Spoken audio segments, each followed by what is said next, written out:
বিসমিল্লাহির রহমানির রহিম। আসসালামু আলাইকুম। তো নিশ্চয়ই ভিডিওর প্রথমে দেখেই বুঝতে পেরেছেন যে আমি কি করছি। হ্যাঁ, ঠিকই দেখেছেন, আমি সমুচা বানাচ্ছি। তো সমুচা আমার ভীষণ পছন্দের একটা খাবার। আমার সিঙ্গারার থেকেও সমুচাটা যেন খুব ভালো লাগে। আর এই সমুচাটা আমি কিছুদিন হয়েছে বানানো শিখেছি। আপনারাও আমার মতো ট্রাই করবেন, দেখবেন এটা খেতে অসাধারণ। আপনি হোটেল থেকে কেনা যেই সমুচাগুলো খান তার থেকেও অতুলনীয় স্বাদের হবে এই সমুচাটা। আপনি আমার এই রেসিপিটা একবার অবশ্যই ট্রাই করবেন। তো আমি এই রেসিপিটা আজকে আপনাদের সাথে পুরোপুরি শেয়ার করব। তো এই সমোচা তৈরির জন্য পাতলা করে আসলে রুটি বেলতে হয়, এর অনেক সিস্টেম আছে। তো এটা আসলে অনেক সময় সাপেক্ষ ও অনেক কষ্টের। এই জন্য এখন বাজারেই রেডিমেড এই ফিলো শিটগুলো পাওয়া যায়, যেগুলো দিয়ে আপনি সমোচা, রোল, তারপরে অন্থন এগুলো করতে পারবেন। আর এটার দাম একেবারেই কম, খুব বেশি না, আপনার হাতের নাগালেই ভিতরেই যে কোনো সুপার শপে এগুলো আপনারা কিনতে পাবেন। তো এই যে আমি প্রথমে সমুচার জন্য শীটের সাইডগুলো কেটে নিচ্ছিলাম, যেগুলো বাঁকাতারা ছিল, যেহেতু ডিপে ছিল সাইডগুলো একটু বাঁকাতারা হয়ে গেছে। তো এইটা যেহেতু আমি এই জন্যই কাটবো, এই সাইডের টুকরাগুলো আমার সমুচার ভিতরের পুরের জন্য লাগবে। তো আমি সমুচার শীটটা কিন্তু মাঝখান থেকে হাফ বরাবর কেটে নিয়েছি। আর এই দিকে একটা পাত্রে আমি ময়দা নিয়েছি এবং তার ভিতরে পরিমাণ মতো পানি দিয়ে ময়দার একটা আঠা বানিয়ে নিয়েছি, যেটা আমার সমুচা তৈরির সময় মানে সিল করতে কাজে লাগবে। তো এই যে আমি সমুচার ভিতরের পুর তৈরি করার জিনিসগুলো নিয়ে হাজির হয়ে গেছি। এখানে আছে পেঁয়াজ কুচি, ঝাল কুচি এবং মাংসের কিমাকে আমি আদা, রসুন, লবণ, 2টা এলাচ এবং সামান্য তেল দিয়ে সিদ্ধ করে নিয়েছি, যেন মাংসটা থেকে কোনো গন্ধ না আসে এবং স্বাদটাও সুন্দর হয়। তো এই যে আমি যেই টুকরো পিসগুলো রেখেছিলাম সেগুলো কিন্তু আমি ভেজে নিচ্ছি তেলে। এটা আমার পরবর্তীতে এই সমুচার পুরের ভিতরে দেওয়ার জন্য কাজে লাগবে।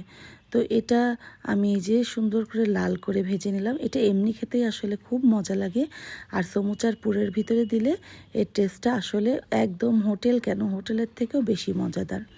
তো যেই আমার এই সমুচা তৈরি করতে খুব বেশি তেলের প্রয়োজন না, সামান্য তেলে আমি কিমাটা ঢেলে দিব। আমি কিমাটা সবসময় আগে থেকেই অনেকটা করে সিদ্ধ করে রাখি, যেন আমার যে কোনো কাজে আমি সহজেই একটু ওভেনে গরম দিয়ে ব্যবহার করতে পারি। তো কিমাটা আমি যে দিয়েছি, দেওয়ার পরে এটা আমি কিছুক্ষণ নেড়েই এর ভিতরে আমি যেই পেঁয়াজটুকু ছিল সেই পেঁয়াজটুকু দিয়ে দিব। এটা আসলে বেশিক্ষণ করার কোনো প্রয়োজন নেই। 10 মিনিট রান্না করলেই আপনার এটা সুন্দর পুরের জন্য রেডি হয়ে যাবে। তো আমি এখানে অনেক বেশি করেই করেছি, দেখেন পেঁয়াজ 1 বাটি ভরে নিয়েছি, অলমোস্ট 1 কেজি পেঁয়াজ হবে। এজন্যই করেছি যে এটা আমি আমার স্টকে রেখে দিব, যেন কোনো গেস্ট বা বাচ্চারা হুটহাট করে বিকালে খেতে চলে আমি যেন এই শীট দিয়ে তাদেরকে নাস্তা বা বিকালের একটা নাস্তা তৈরি করে দিতে পারি। তো এই যে আমি পেঁয়াজগুলো অল্প অল্প করে দিচ্ছিলাম, অনেক ভরে যাচ্ছিল।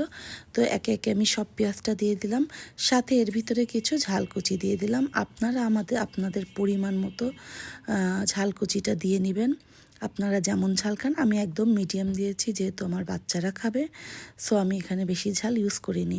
তো এই পেঁয়াজের এই পুরটা আমি 10 মিনিট ধরে নাড়বো, যেন লেগে না যায়। নাড়তে নাড়তে দেখবেন এটা একটা সফট ভাব চলে আসবে, তখনই আমি চুলার জালটা বন্ধ করে দিব। তো এই যে আমি নাড়ছি, এটা আসলে সুন্দরভাবে নাড়তে হবে যেন নিচে না লেগে যায়, এবং জোর জালেই নাড়তে হবে যেন এখান থেকে পানিও বেশি না বের হয়। আর কিমার যেই পানিটা ছিল জাস্ট সেই পানিটা যেন শুকিয়ে যায়। এবং এই দেখেন পেঁয়াজটা আমার কমে এতটুকু হয়ে গেছে। এটা আমার এখন সমুচার জন্য রেডি হয়ে গেছে। এইবার আমি একটা পাত্র নিয়ে প্রথমে যেই আমি সমোসা শীটের টুকরোগুলো ভেজে নিয়েছিলাম সেটা সেই পাত্রে ঢেলে আস্তে আস্তে করে এটা ভেঙে নিব। এটা ভাঙা হয়ে গেলে এর ভিতরে আমি আস্তে আস্তে করে আমার যতটুকু লাগবে পেঁয়াজের এই পুরটা, পেঁয়াজ কিমার পুরটা, ততটুকুই আমি দিয়ে নিব। তো এই দেখেন আমার এখানে 1 বাটি মতোই আমি নিয়েছিলাম, যেহেতু আমার এখানে প্রায় 10 জন মতো খাবে। তো আমার এক বাটিই লেগেছে আসলে। আর ঘরে তৈরি জিনিস সবাই একটু বেশি বেশি দিয়েই করে, এটা তো আর কিনে খাওয়া হয় না যে পরিমাণটা একদম মেপে মেপে দেওয়া হয়। ঘরের জিনিস আসলে যেমন মনটা ভরে খাওয়া যায়, তেমন যতটা পিস চাই ততটা পিসই খাওয়া যায়। এখানে আসলে কোনো কিপটামির কিছু নাই।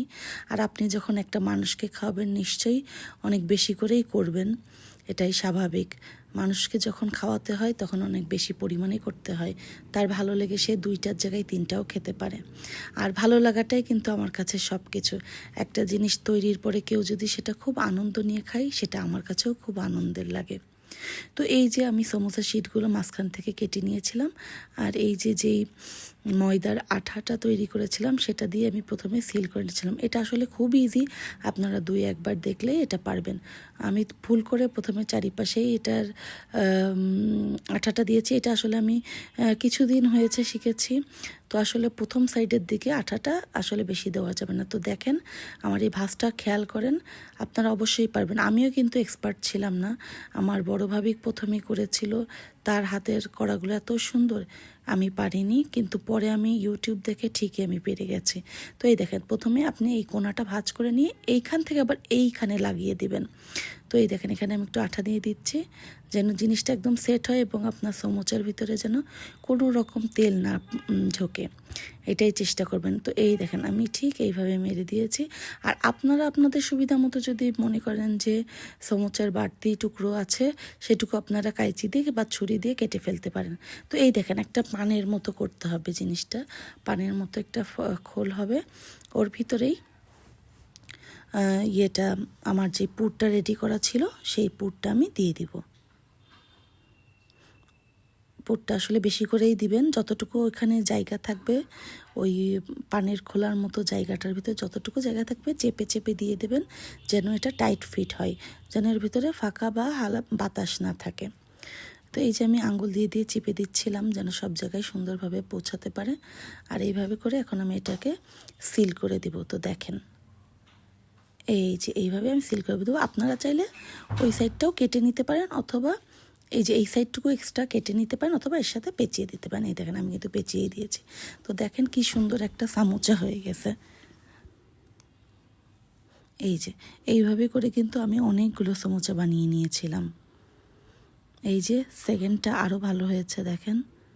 আপনি আসলে যত করতে থাকবেন আপনার জিনিস কিন্তু তত সুন্দর হতে থাকবে। এটাই সবসময় মাথায় রাখবেন যে একবার ভালো হচ্ছে না বলে করবেন না, এটা ঠিক না। সব সময় চেষ্টা করতে থাকবেন, চেষ্টা করতে করতে ইনশাল্লাহ দেখবেন আপনি অবশ্যই পারবেন। আমিও দেখেন জিনিসটা কিন্তু পারতাম না, প্রথমটা আমার মোটামুটি হয়েছিল, এরপর থেকে আস্তে আস্তে আমার সবগুলোই কিন্তু খুব সুন্দরভাবে হয়ে গেছে। আর প্রথমে ব্রাশ ইউজ করেছিলাম, কিন্তু আসলে ব্রাশে করতে গেলে অনেক ঝামেলা হচ্ছিল, আঙ্গুলটাই আসলে এর জন্য বেস্ট, যার জন্য যেটা সব কিছু সব কাজের জন্য নয়। তো আমি আঙ্গুলটা দিয়েই আমার বেশি ইজি হচ্ছিল কাজটা করার। তো এই দেখেন এইভাবে আপনি সিলটা লাগিয়ে দেবেন, একদম সমোচার আকৃতিতে হয়ে যাচ্ছে। আর সমোচাগুলো দেখতেও মাশাআল্লাহ এবং খেতেও অনেক মজাদার হয়েছিল, মানে এতই মজা হয়েছিল যে আমি হয়তো ভাগে একটা পিসও পাইনি। তো যাই হোক, সবাই যেটা খেয়েছে এটাতেই আমার আনন্দ। তো এই যে আমার সমোচা রেডি, এখন আমি গরম গরম সবাইকে এটা ভেজে দেব। আর এটা ভাজতে আসলে খুব বেশি সময়ও লাগে না। তো আমি কড়াইটা পরিষ্কার করে কড়াইতে আমি তেল দিয়ে দিলাম পরিমাণ মতো। এটার জন্য যে খুব ডুবো তেল বা অনেক তেল লাগবে তা না, আপনি সামান্য তেল দিবেন যেন এক পাশ ভালো করে মানে জিনিসটা ভিজে যায় বা ডুবে যায়। তো এই যে আমি তেলের ভিতরে ছাড়া শুরু করছি, আর বাচ্চারা তো বাইরে ওয়েট করছে যে কখন তৈরি হবে কখন তৈরি হবে। তো এটা ভাজতে কিন্তু আসলেই খুব বেশি সময় লাগে না, তবে এটা খুবই অল্প জালে ভাজতে হবে। তো এই যে আমার ভিডিও করছিল যে ভাবি কখন হবে কত দূর, তো আমি বলছিলাম এই তো হয়ে যাচ্ছে, কারণ তারা আমার নাস্তা পানিটা খেতে খুব পছন্দ করে আর আমাকে একটু ভিডিও করে দিচ্ছিল।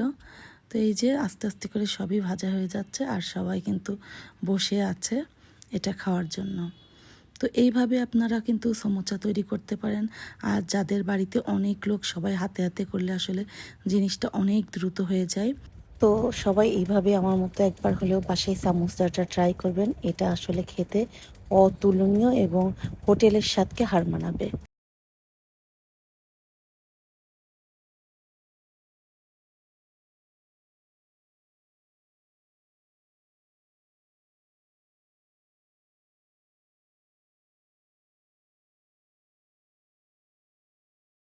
তো আমি রিকোয়েস্ট করছি সবাই একবার হলেও এইভাবে সামোচাটা তৈরি করে খাবেন।